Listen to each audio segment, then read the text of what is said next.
Para po dun sa nagtatanong kung paano ko po nagagawa yung parang GTA style, gamit ko tong Insta360. Tapos yung mount ko is ito, tapos nilagyan ko na ito dito.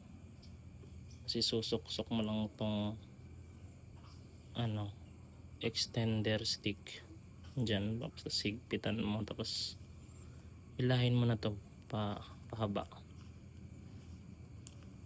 Ayan siya, sa Winner X mounting ng Insta360, para yung camera niya pag nakakugot na, pag ganun na siya yung view niya.